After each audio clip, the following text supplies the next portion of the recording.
folks, listen, it's been tough sledding all week, particularly with these growth names. Again, they're getting clobbered today.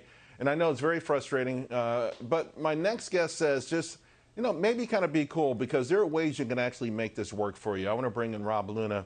And Rob, first and foremost, what makes the market moving lower, more frustrating, I think, is when there's good news, right? Yeah.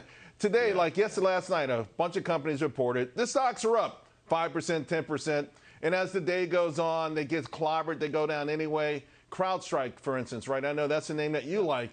How do you stay cool when you see good news in a company, the stock initially goes up, and then the next day it's down? Well, I mean, just like you, Charles, I've been doing this for a long time, and unfortunately, we're in a bear market. I mean, the S&P maybe not technically, the NASDAQ, which includes names like CrowdStrike's been in it for quite a while. And like a bear market's tough because it's death by 1,000 cuts. And I think that's eventually how bear markets end. It's capitulation after people just finally say, this is never going to turn around. It's not going to get any better. You see a name like CrowdStrike came out, beat on top line, bottom line, had a good day running into earnings yet, but gave all that back today. That's what gets to investors over a long period of time. The worst thing, though, Charles, I've been doing this for 24 years. I remember March of '09. That's when you start to see the biggest capitulation towards the bottom.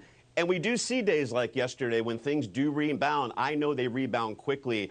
I'm not smart enough. I've never met anyone who could be all in or all out of this market. So you need to stick with the names you have conviction in, keep some dry powder. But this is just part of the game, Charles. Yeah, and by the way, I'll remind folks that Warren Buffett accumulated $140 billion over 10 years, and he's already put $50 billion to work this year. A couple of days ago, you actually tweeted out the market is starting to just feel a little different here. You said it's still a bear market, but all of that changes start with human behavior.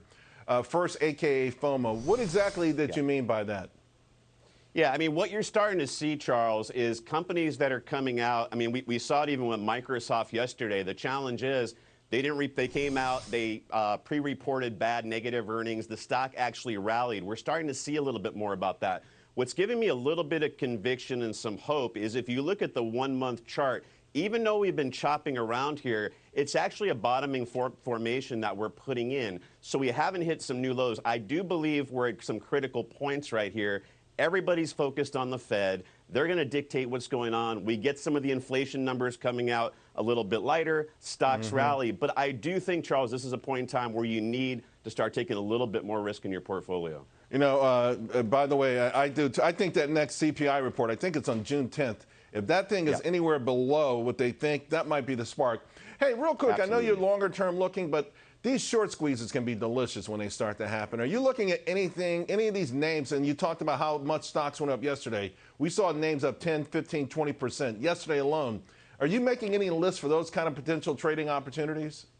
Yeah, absolutely. I mean, when you see those big days, you want to go into those high beta names. And if you take a look at short interest, I like sticking with your previous guest, that Bitcoin cryptocurrency theme, a great way to play that high beta. Two names, Coinbase and MicroStrategies, 20%, almost 40% short interest. I know you've had Michael Saylor on your show before. I think that's a great name. When you see Bitcoin bottoming here around 30K, that ticks up, the market ticks up, you can get a great ride on those two stocks. Yeah, I know. If Bitcoin went back to, let's say 50,000 or something like that, I think those stocks would double. I know MicroStrategies probably would be up at least 50% or more. Rob, thanks a lot, man. Always appreciate your wisdom, my friend.